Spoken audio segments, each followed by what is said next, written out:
Can you still remember when you're still a kid and you wish to buy something, but you can't because you're out of money? Or that your parents do not give you enough money to buy the toys that you want? Well, folks, that same idea is what we are going to talk about in today's video. Only that, it is not just your problem or mine, but it affects a lot of individuals and the economy. So get ready as Lyn Alden shares her insights on US Treasury to trigger a liquidity crunch once debt ceiling is raised. But before knowing what these concepts are, allow me to introduce Lyn Alden to you. She is a financial analyst and investor extraordinaire. She's like the Sherlock Holmes of the stock market, always putting the pieces together and solving the mystery of which companies are worth investing in. So according to her, the US Treasury will trigger a liquidity crunch once the debt ceiling is raised. I know, these are a bunch of jargons, so let us break down these concepts, shall we? So what exactly is a liquidity crunch? Well, my friend, it's when there's a sudden shortage of cash in the financial system and the demand is high. It's like when you go to a party and there's only one bowl of chips, but everyone wants some. Eventually, the bowl runs out and chaos ensues. Except in this case, it's not just chips, it's money, and the stakes are much higher. During a liquidity crunch, everyone starts scrambling to get their hands on as much cash as possible. This can lead to a vicious cycle where the more people try to withdraw their money, the less there is to go around, which in turn leads to even more people trying to get their hands on cash. It's like a giant game of financial whack-a-mole, and I'm not liking the idea. A liquidity crunch can cause all sorts of problems, from a decline in the value of assets to a slowdown in economic growth. The debt ceiling, on the other hand, is essentially a limit on how much money the government is allowed to borrow, just like a credit card limit, but instead of racking up debt on shoes and handbags, it's for things like national defense and infrastructure. So basically, it's a really big credit limit. According to Lyn Alden, when the debt ceiling is raised, the government's credit limit is increased. They have more money to play with, but that doesn't mean they can just go on a spending spree. They still have to pay off their debts. That's where the US Treasury comes in. They're the ones responsible for managing the government's finances, including paying off its debts. And when the debt ceiling is raised, the Treasury has a limited amount of time to pay off those debts. But here's the kicker. The Treasury doesn't always have enough cash on hand to pay off those debts. So what happens when the Treasury runs out of cash? Again, we go back to the idea of liquidity crunch. They could trigger a liquidity crunch. It's a financial crisis that could have serious consequences for the economy.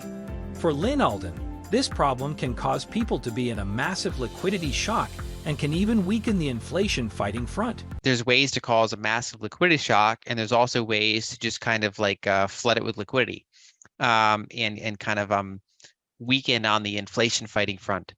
Being in a liquidity shock feels like being stuck in quicksand. The more you struggle, the deeper you sink. And here's why. Let's say you're a regular person just trying to go about your business. You have a job, you pay your bills, and you try to save a little money for a rainy day. But then the government goes and triggers a liquidity crunch by running out of cash and causing a financial crisis. Suddenly, you start to feel the effects of this crisis in your daily life.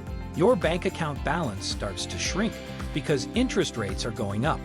You start to worry about your investments because the stock market is tanking, and you start to feel like you can't afford to do anything because businesses are struggling to get the credit they need to operate.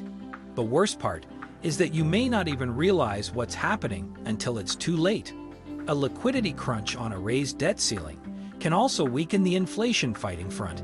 During a liquidity crunch, banks and other financial institutions may struggle to access the funds they need to operate. This can lead to a credit crunch, where businesses and individuals have difficulty accessing credit or loans. As a result, they may have to cut back on their spending, which can lead to a decrease in demand for goods and services. But I will be real here. I am now struggling to access funds, even when there's no liquidity crunch going on. Yikes! But in all seriousness, if demand falls and supply remains constant, prices may start to fall, resulting in deflation. However, if demand falls and supply cannot keep up, prices may rise, leading to inflation. This is because businesses may try to recoup their losses by raising prices, and consumers may have to pay more for goods and services.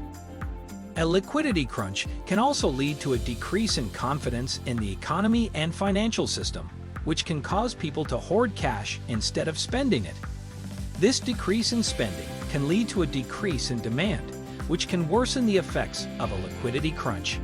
I really do hope that our situation today won't boil down to these consequences at once. This, of course, can be done with cumulative effort, yeah? Well, according to Lyn Alden, and now they have to balance financial stability with their attempts at fighting inflation. And so I think that's kind of the big story in financial markets, is this kind of pivot in liquidity. the government is taking precautionary efforts to balance the liquidity wall and fighting inflation. The government is actually aware that raising the debt ceiling can potentially trigger a liquidity crunch and weaken the fight against inflation. However, they are taking precautionary efforts to balance the liquidity wall and mitigate the risks. From what I can see, the government is implementing various fiscal policies to manage the debt and control inflation. They are reducing government spending, increasing revenue through taxes, and monitoring inflation levels closely. These actions are aimed at ensuring that the government has enough cash on hand to pay off its debts and maintain economic stability. It's good to see that the government is taking proactive steps to manage this situation. They are aware of the potential risks and are taking appropriate measures to avoid a liquidity crunch.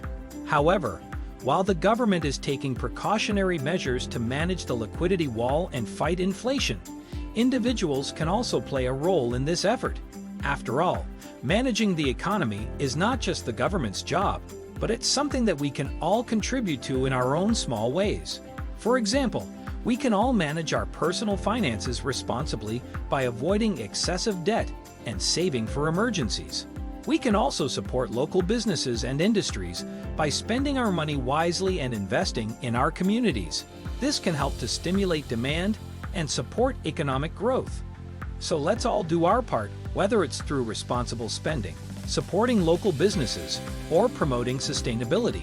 We can all make a positive impact. And who knows, maybe we'll even get a medal from the government for our efforts, yeah. What do you think about this topic? Share your thoughts in the comments section below.